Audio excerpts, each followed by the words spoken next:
In today's world, waste is everywhere, from food packaging to single-use items. By rethinking our approach to waste, we can make a difference. And it's easier than you think. Rethink your needs. Before you buy, ask yourself, do I really need this? Borrow before buying. Check out the library of things at Deschutes Public Library. Choose reusables. Opt for items you can use repeatedly. They'll pay off in the long run. Visit rethinkwasteproject.org for more tips and helpful resources. Deschutes County is an amazing place to live. Ease of access. Work and play. Great place to raise a family. I love the weather and the high density. At Deschutes County, we provide excellent service. Beautiful. We're here to help you. Deschutes County is the heart of Oregon. Everyone wants to be here. Episode 36. This is the Inside Deschutes County podcast. We thank you so much for listening. I'm Eric Breon. There is so much happening across the county. We hope you're following all of our resources to stay up to date. You can get our news online, our many social media platforms, our newsletters, and oh, by the way, even this podcast. This is a place where we have conversations about county news, events, resources, maybe even have a little fun along the way. In this episode, I think we're going to have lots of fun. We're going to welcome some friends from Deschutes County Emergency Management and 911. That's because we're on the tail end of fire season and there is lots to discuss. Ashley Volz, Rochelle Brookins from Emergency Management are here, and Chris Perry, Operations Manager for Deschutes County 911 is here as well. Thank you all for joining me. Thanks, Eric. It's good to be here. That's where you speak. Chris? Happy to be here. I'm so happy. Rochelle, are you? I'm excited. First I know podcast. you're like, first podcast. First podcast. Well, that's exciting. Yeah. Well, thank you all for being here. It's been a busy summer for you all. It's been super busy. Yes, we had a lot of work to do. Just a little. We're going to talk about that a bit. I'm excited. Lots to get into. Fires. There were a few. We did. Yes, we had a few fires this year, as we normally do, but a couple of high flyers for sure this year that caused us a little bit more heartburn than normal. Well, we'll get into that. Has your summer been okay, though? And lots of work. You had a fun little trip. I did. Yes, I was able to get away for a 3-week-long vacation, which was amazing. It's the longest vacation I've ever been able to take, and my husband and I went to Alaska, so we drove 6,200 miles. What? Yeah, and I had some amazing people that I left behind that did Rochelle, a lot how much of work. did you have to do while she was gone for 3 weeks? That's just crazy. I mean, it was a great opportunity. Oh, I'm to sure. learn. Yeah, that's a good way of putting it. Good way of putting it. I didn't get that invite. Well, there was only seats for two, so yeah. Couldn't stick us in the back of the Tacoma? Come on. No, sorry. No room. That's a long road trip. It was awesome. We only ended up with one chip in the windshield, and everything else worked great. Saw some not cool bad. critters. Yeah, it was Not awesome. bad. Chris, have you done anything like that? Long road trip like that? No, I would like to plan a 3-week vacation. That sounds great. Yeah. But, Yeah, how do we get that big road time trips off? for me? Scheduled outside of summertime. Yeah. yeah. Summer. Summer's busy here. Very busy. Yep, there's always something cracking. You got all the tourists coming in, people recreating, and then, of course, it's wildfire season. Mm-hmm. So let's talk about that. Darlene kind of kicked us off. Yeah, June Early. 25th. Yes. Is that what it was? June 25th? Yes, it was June Okay. 25th, and relatively early. I mean, I think we were all sort of anticipating that fire season, quote unquote, would start sometime in the spring, but I still feel like that was a little bit on the early side, at least for my own liking. Well, Ashley and Rochelle, why don't you talk a little bit about your guys' role in responding to these types of fires? So we had Darlene was evacuations. We had evacuations in the Juniper Ridge area. Yep. And we had evacuations for Little Lava, Sun River, the Bachelor Camp, still burning, by the way. Yeah, which will be probably for several more weeks to months till we have some snow on the ground, I'd assume. So, yeah, our role in wildfire management is really probably on the evacuation coordination side. That's where we spend most of our time, as well as doing the alert and warning piece, so sending out messages to folks that need to evacuate or have other kind of information about the fire. And then, of course, we work with Red Cross for sheltering and all of the other bits and pieces that go into wildfire. But we count on the firefighters, obviously, to do the majority of the heavy lifting with actually putting out the fire. Yeah. Shout out to them. Right, all the totally. hard work. Yeah. Lots of fires. It seemed like we had more that required evacuations this year. Did you guys feel that, Rochelle? It was my first fire season. Oh, but okay. It was absolutely a busy one. And from what I hear, a lot more evacuations than we've seen in the last couple of years. Yeah, it was. And mostly evacuations of more populated areas. I mean, I feel like every summer we evacuate or have some kind of zones up in the forest, which folks aren't living in those areas. But these were actual impacted residents who have homes that are in those zones where we needed to be doing evacuation. So a lot more coordination and a lot more real targeted outreach to those people. And Chris, people obviously want information. Yes. You're part of that group that provides that information. You probably get a ton of calls, but that's not the only thing, right? There's other things that kind of come into play when it comes to getting that information out quickly. Yeah, there's certainly a lot of calls when those fires are affecting residential areas. So there's a pretty steady flow of information through law enforcement and our fire partners and 911 and trying to get the public the information they need in a timely manner and an organized fashion. So it's definitely coming at us from multiple directions while we're handling other emergencies throughout the county, in addition to the fire that's affecting residential areas. So, yeah, lots of moving pieces for sure. Lots of different ways to get information out. Yeah, absolutely. I mean, one of the main ways that we try to talk about a lot is Deschutes alerts, and I think you've done a great job shouting out Deschutes alerts on various county channels. I try. Yes, we've had do more. Yeah, absolutely. Every time we do an outreach event, we talk about it. We find people still that don't know what Deschutes alerts is. So, Deschutes alerts is one of the main ways that we send out emergency notifications and alerts in Deschutes County. So it could be for a number of different situations. We might use it for evacuations, as we've been talking about today, but we could also use it for bad guy in the neighborhood or a missing person maybe that we need folks to be aware of. And Chris's team sends out a lot of different messages from Deschutes alerts. Yeah, I think those are great examples. She's exactly right. For anything from there's a gas leak and you need to shelter in place to there's police activity in a neighborhood to wildfire evacuation. So it has been an excellent tool for us that we've worked on honing and refining and improving since 2016 when we went live with that particular alerting system. So it's been a great tool. Mm-hmm. And every year when we think that we've reached all the people that want to be reached, we get more and more opt-ins to the system, and which is great. Did you get a lot of people signing up this year? Maybe more than typical years? We sure did. Yeah. In fact, we did an all-county test. We do an all-county test on the first Wednesday of every May. So this was the third year in a row that we've done that. And on that date, we had about 54,000 people that were signed up. Since then, so now we're talking October 1st, so in the last 5 months, we've actually signed up 8,200 more people. So we're up about 15% just in 5 months.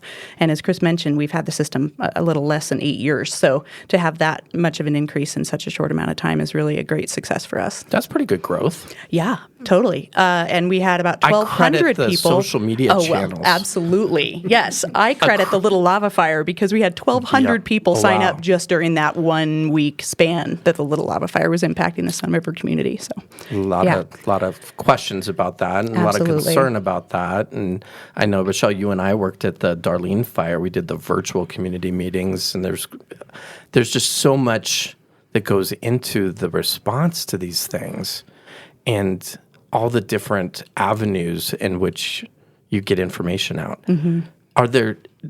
There's even other alert systems. Is there some confusion about that? Because there's the CO Fire, and then there's the Deschutes alerts. Yes. Do you ever get questions about which ones do which job? Generally, those questions come in the form of someone calling our office, and maybe Chris's team gets these calls too of, hey, there's a fire going on. I didn't get an alert. Why didn't I get it? I thought I was signed up. Generally, the answer is one of two things. Either you are signed up and everything looks fine within the system, but we only send alerts to people who need to know the information because they are in that area specifically. So we're not going to send you an informational alert that, hey, on the other side of the county there's a fire. We're only sending alerts to people who need to know right then and there about taking some kind of life-saving action. The second reason could be that they've signed up for that Central Oregon Fire information basically like a text version of a hotline almost, where you text in the word CO fire to 888-777, and then you are opting into an information only alert system. I shouldn't say alert, information text-based system, where you will probably get wildfire and prescribed fire alerts from our land management organization partners. So again, those are not geographical based. That is not like I'm signing up for CO fire because I want my home to be included in those alerts. That is just for general information, great for keeping tabs on whatever prescribed fires might be going on, especially during the spring months. So shout out to the CO fire team.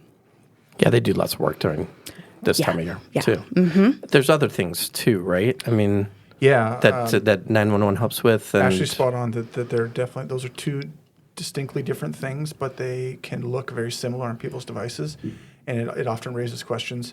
But there's also additional text opt-in, not systems, but subscriptions like CO Fire, like SR Alerts, which is aimed at catching visitors to the Sun River area that want to know about emergency alerts while they're in the area.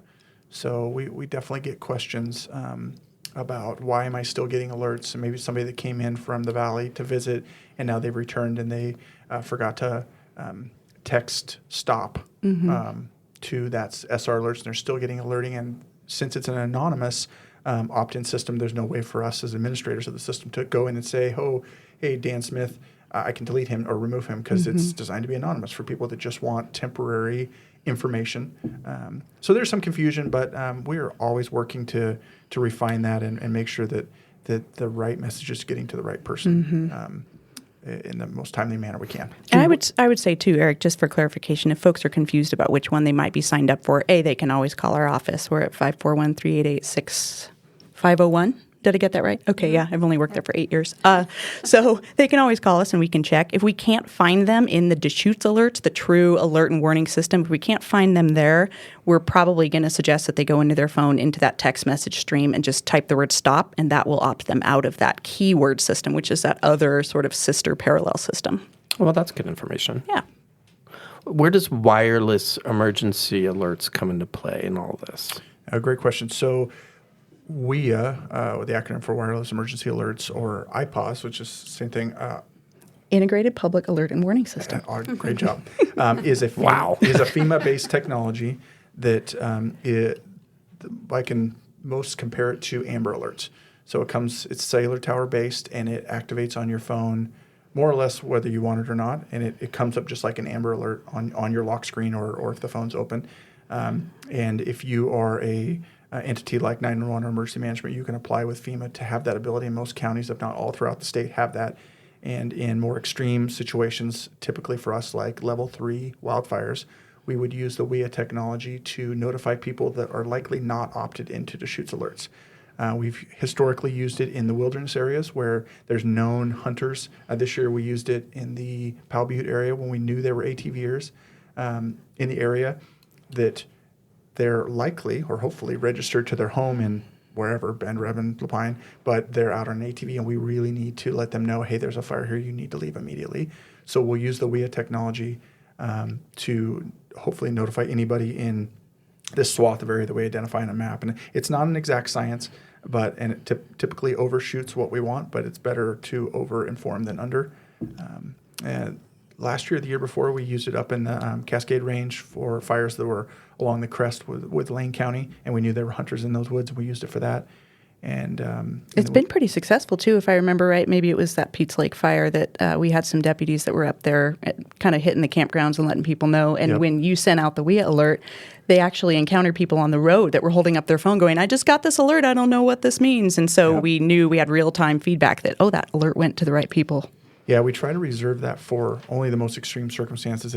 It's the same technology of that, the Hawaii missile alert stuff that somebody actually hit the wrong red button. Let's not do that. Or the water leak or flooding or something in Salem.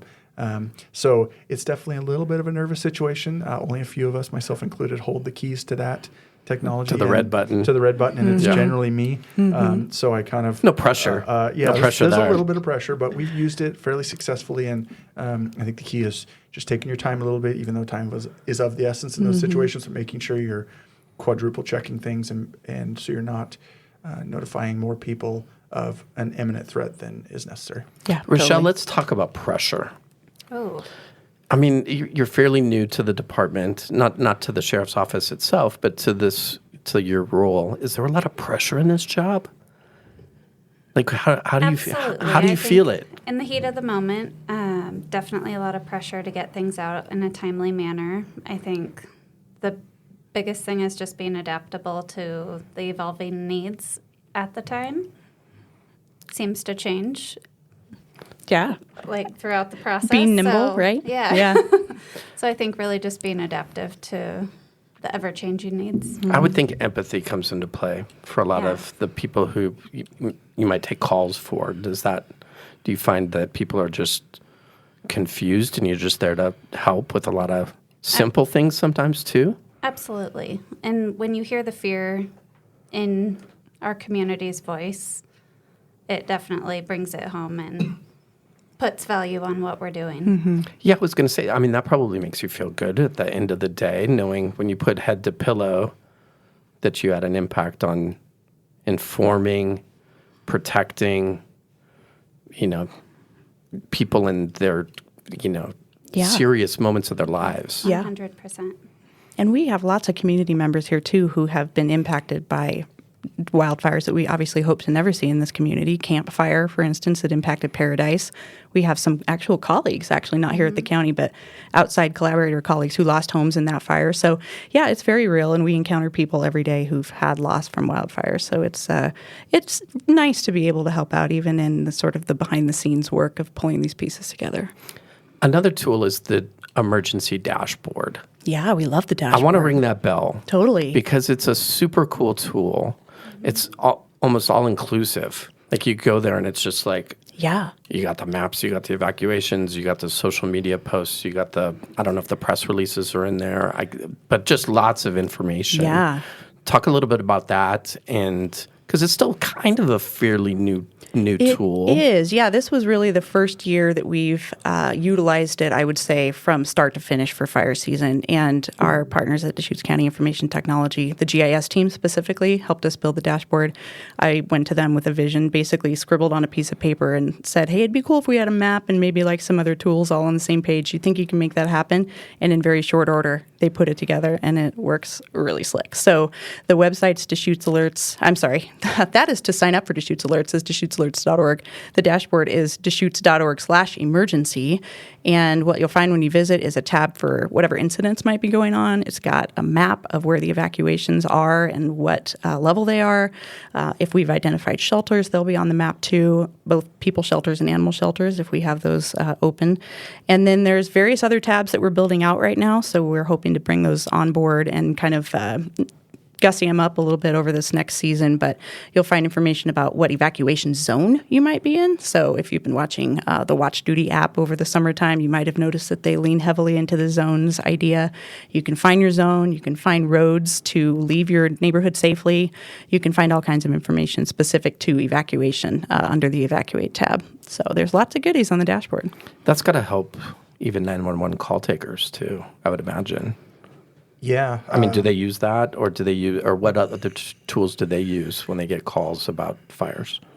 It does help. It's a new technology for us, so we're still adapting to it, but we have integrated the zones into our mapping program when we're taking calls, so we can identify if people make reference to a zone.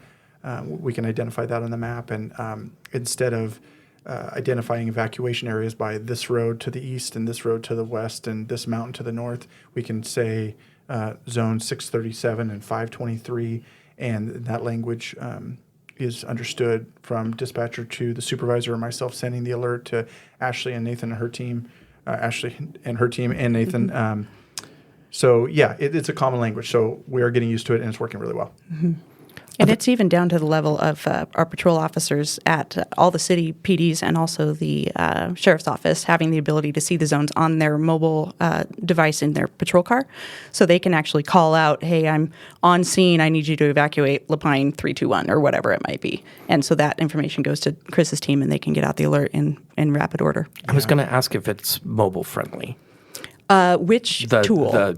the dashboard. It is, yeah, and actually it'll come across great on a phone, a tablet, or a desktop. So it'll resize to whatever window you're looking at on. What other kinds of technology are you looking at? Is that in your meetings, with the big bosses about, hey, here's what else we might need? Any conversations about that, or either with 911 or with We have with one. evacuations? In fact, we'd put in for a grant to possibly look at a contract with a company that does evacuation planning for actual roadways. So looking at the capacity of the roadway and trying to determine, what would be the best route to send people from this particular neighborhood. And Rochelle put that grant application together. So she may know more about it than I do.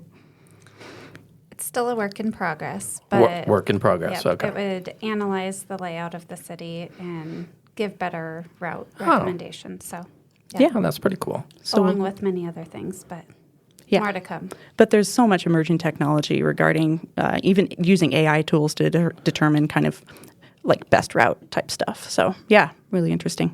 So you can put it like in ChatGPT, just... Hey, ChatGPT, I need to evacuate from, this address. And, So I'm sure there's something there. Who all do you work with? Because this is, obviously you guys do such great work. Kudos to you for all you do. But you're a small team too. So who else is kind of coming into this? Obviously the sheriff's office, 911 folks. Sure. I know that those are kind of hand in hand, but who else kind of comes and plays a role in so many everything folks to get the information out? And and I'll anybody chime in if I've missed a couple, but Red Cross is obviously huge. We, as a county, we are responsible for sheltering people when there's an evacuation, but we don't currently have that capability. So we lean on the Red Cross in order to support that by either setting up a temporary evacuation point if we think it might be a short-term event, or they can take one of our pre-identified sites and actually turn that into a full-blown shelter with food and water for people, place to stay, for as long as we're having an evacuation event. So huge deal to have the Red Cross as a collaborator and a partner. And they work directly with the school districts also. So Ben, Redmond, and Lapine and Sisters school districts have various sites that they offer up as evacuation sites or as shelters. So Ben Lapine this year was able to offer a couple of their sites down south. And then also Mountain View, I believe, is a temporary evacuation point during mile marker 132. So definitely big partners in the school district. So, yeah, I've got a whole list. You guys have more that you want to chime in or shout out? well, some of these turn into joint efforts in terms of, and Chris, you talked about this earlier about like joint operations centers, or kind of to when there's a big. Am I saying that right? Joint information center. Sorry, joint information. The JIC. The JIC. Because that helps take the load off of 911 a little bit, right? I mean, when it comes to like these big events, Sun River, that kind of thing. Talk about how those work and why they're put into place. Yeah, you bet. So we, the emergency management team and 911 have worked together to pre-stage an emergency operations center and a joint information center, EOC and JIC, in Deschutes 911's facility for those events whether it was snowpocalypse or COVID-19. And that joint information center is designed to be a place for public information officers to gather as a group and inform whatever constituents need be for an event, but it also can serve as a call center for emerging incidents like the Bachelor complex that was threatening Sun River. So when incidents get to such a level that it could overrun the 911 center, our minimum staffing is 8. We may have 9 or 10 working, but we could go as low as 5 in the middle of the night. So if we're notifying all of Sun River like we did this year, there's going to be thousands of concerned citizens that may call in and run over the top of our center. So in those situations, we have done a few times, stood up the call center or the JIC. It's basically a room that has 5 telephones pre-positioned in the room, and there's a central phone number that rings into them, and we can staff it with non-911 dispatchers, whether it be county admin, the PIO's office, the emergency management team, the health department.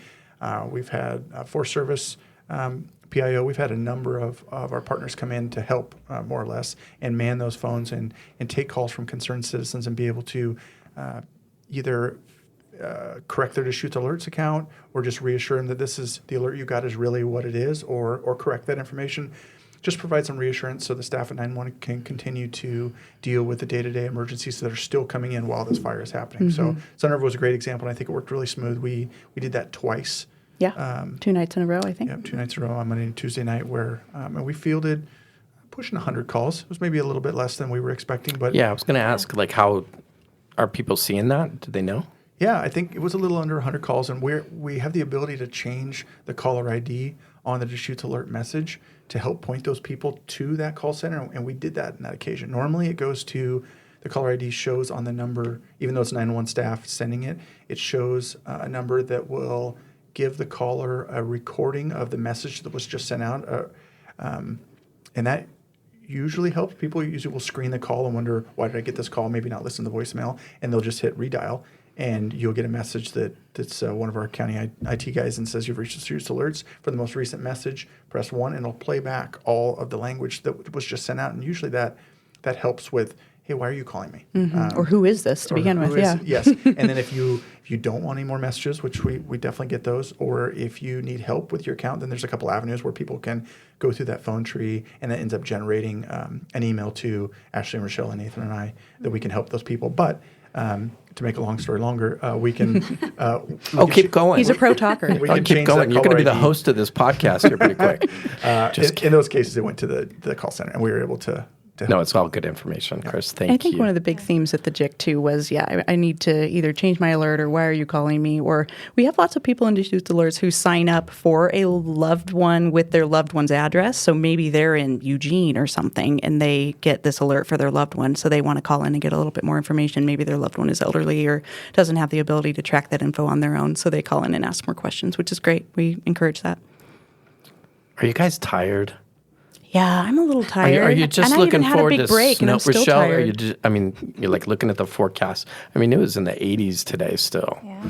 I mean, are I'm you just like overdressed. praying for snow Yeah, for sure. to get this I don't stuff know if I'm out? there yet. No, you're It's just I'm nice to have still clean new, air so again. I'm excited still. you're like, I'm still in it. The adrenaline rush. Yeah.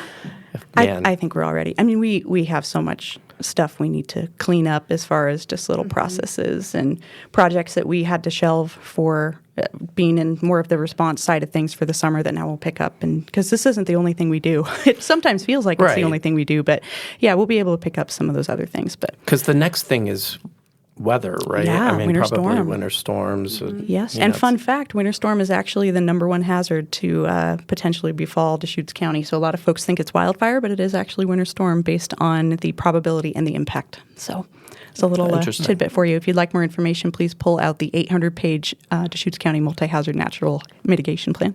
800 page. Wow. That's one of our shorter plans, I think. Okay. All right. It's not floods, right? No, not floods is much pretty for low. floods here, right? Yeah, floods is on the list of the 8, but it's pretty low on the list. So I think not quite as low as landslide. Okay. All right. Well, lots of good information. Congratulations to you all for the work that you've done. Thanks for having us Kudos to on. you for keeping us informed, keeping us safe, keeping people evacuated, knowing what they need to know when they need to know it. That's the hardest part, I'm sure. But thank you all for explaining it and for being here. Absolutely. You're very welcome. Thanks, Eric. Thanks for having us. Let's make sure to repeat all the website information for you. DeschutesAlerts.org is the place to sign up for Deschutes Alerts. Answers to frequently asked questions about evacuations and the alerts can be found there as well. Deschutes.org/emergency is the place for the emergency dashboard. It's a comprehensive place to see fire maps, alerts, all your evacuation information. If you have questions about either, you can call Deschutes County Emergency Management at 541-388-6501. Remember, you can listen to us wherever you listen to your podcasts. But until next time, be safe out there.